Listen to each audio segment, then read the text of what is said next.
राजधानी भोपाल से बड़ी खबर है। बीजेपी संगठन में जिले प्रभारियों की हुई नियुक्ति। 62 संगठनात्मक जिलों के जिला प्रभारी घोषित। भोपाल जिले के प्रभारी बनाए गए जसवंत सिंह हाडा। राजेश सोलंकी को मिली इंदौर की जिम्मेदारी।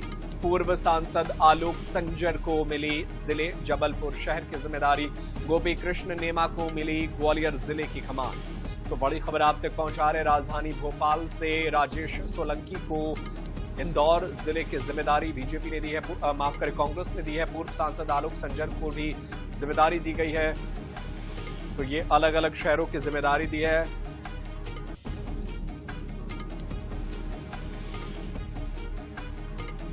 तो बड़ी खबर आप तक पहुंचा रहे हैं। गोपी कृष्ण नेमा को मिली ग्वालियर जिले की कमान।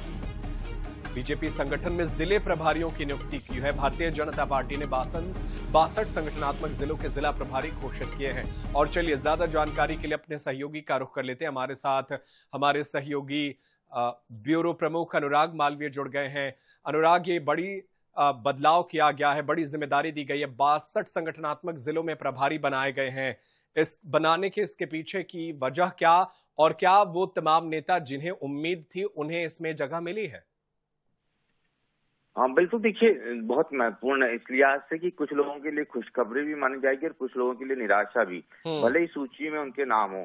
क्योंकि अगर हम देखें तो जो जिम्मेदारियां दी गई हैं उनमें कई सारे वर्तमान विधायक हैं, पूर्व जिला अध्यक्ष हैं। इन तमाम लोगों को, कुछ पूर्व सांसद हैं, जिला प्रभारी बना दिया गया। आलोक संजर को जैसी महत्वपूर्ण जिम्मेदारी दी गई है। इंदौर की जिम्मेदारी राजेश सोलंकी को दी गई है। ऐसे जसवंत सिंह हाडा की बात करें तो वो भोपाल जिले के प्रभारी बनाए गए हैं। गोपाल कृष्ण नेमा की बात करते हैं, उनको ग्वालियर का प्रभारी बनाया गया है। आदित्य शुक्ला की बात करते हैं, उनको छिंदवाड़ा का प्रभारी बनाया गया है। अलकेश आर्य की बात करते हैं तो उनको हम देखते हैं कि नर्मदापुरम का प्रभारी बनाया गया है। सुदर्शन गुप्ता जैसे नाम को जिम्मेदारी दी गई है। अभिलाष पांडे, अभिलाष मिश्रा के नाम शामिल है।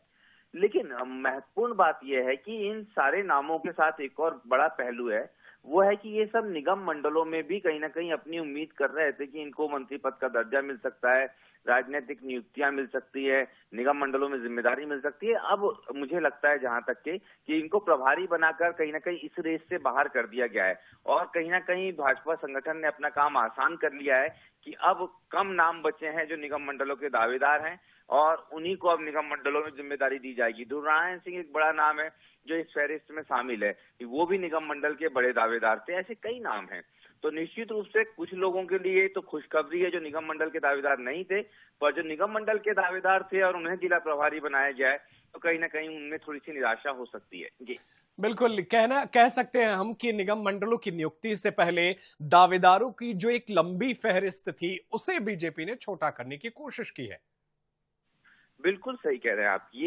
यही किया गया है, फार्मूला यही है। आप देखिए अगले एक हफ्ते के भीतर हम देखेंगे कि निगम मंडलों में नियुक्तियों की सूचियां जारी होना शुरू हो जाएगी। और उसके पहले आप देखेंगे कि बहुत बड़े दावेदार थे, बहुत बड़ी संख्या में दावेदार थे, लेकिन वो सीधे मांग तो नहीं कर सकते थे, लेकिन वो ये बोल सकते थे कि हमें कुछ जिम्मेदारी दे दी जाए। तो कुछ जिम्मेदारी के एवज में उन सभी लोगों को जिला प्रभारी बनाया गया है। जी बहुत शुक्रिया अनुराग मालवीय तमाम जानकारी के लिए। तो 62 संगठनात्मक जिलों में जिले के प्रभारी बनाए गए हैं और इनकी जिम्मेदारी ने एक बड़ा संदेश भी दिया है। अब इनकी जिम्मेदारी जिले में अहम रहने वाली है। बीजेपी की तरफ से गोपी कृष्ण नेमा को ग्वालियर जिले की कमान सौंप दी गई है।